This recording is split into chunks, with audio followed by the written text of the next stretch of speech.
What is up, guys? And today this is a special unboxing video that we're doing. They sent me the Motorola Edge 20 Pro. Ayan.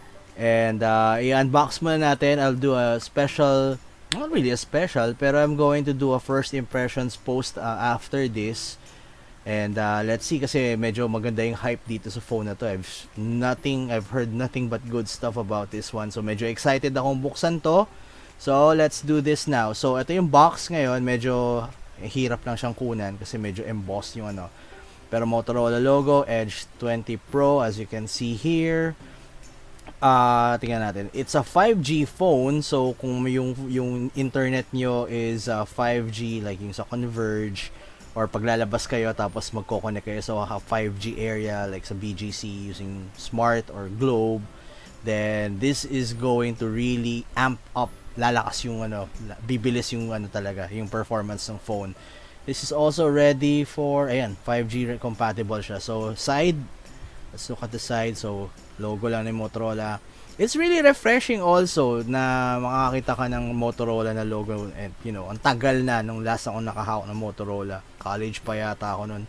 Hulaan nyo kailan? Oh, ayan. So Motorola logo is here. Buksan na natin siya. Tingnan natin kung anong laman niya when you unbox the unit. So, okay. Diyan mo na siya. So, pag binuksan mo yung phone or yung box, eto yung laman niya.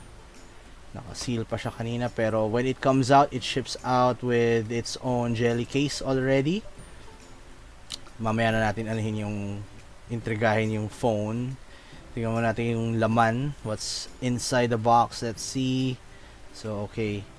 Again, sealed to so when it came out, I'm not sure bakit nandito na yung jelly case, pero yan, nandyan na siya. Tingnan natin yung other stuff inside the box. So, I know na laman nito will be the manuals and probably the ejector, the SIM ejector. So nandiyan na yan. Laman nung under the box structure. So ito yung wall charger niya. So medyo malaki-laki, mabigat din. Let's put it here. And wow, black naman siya ngayon. This is the cable, the USB cable, and it's Type C. Type C siya. So sadly, ayan, ay hindi pala. So nandito si SIM ejector, nakahiwalay, nandito lang siya sa baba. Andiyan lang siya, oh. So okay, medyo kakaiba siya. Okay. So tingnan natin yung wall charger. Ilang volts to? AC supply. Oh, wala nakalagay eh. Wala. Pero yun nga, Type C siya, ayun oh. So, cables niya, yung USB cable niya ito. Yan natin, na-curious tuloy ako ano laman nito. Walang laman.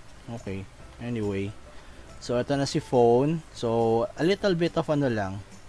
Konting usisa lang kung ano laman niya. So, ito siya. Teka lang. Natin to. So, meron pa rin siyang Google button dito. Side. Yung rocker, yung volume rockers nandito, yung power button nandito, USB niya is here, yung SIM is dito, oh. Kailangan mong tanggalin yung SIM, kailangan mong tanggalin yung case para maano mo yung SIM. Yun lang, wala tayong jack.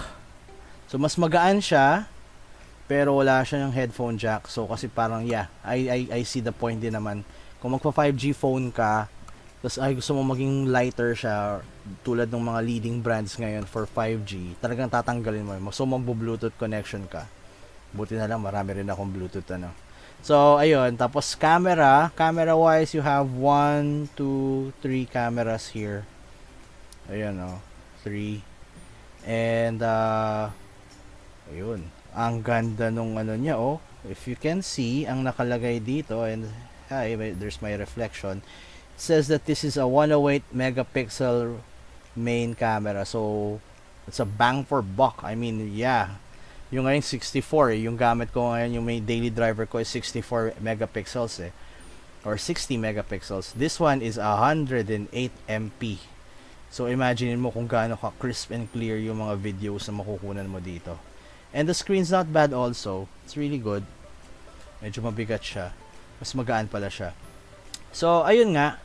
Thanks for watching, guys. I will be doing a video review on this phone and I'm really excited.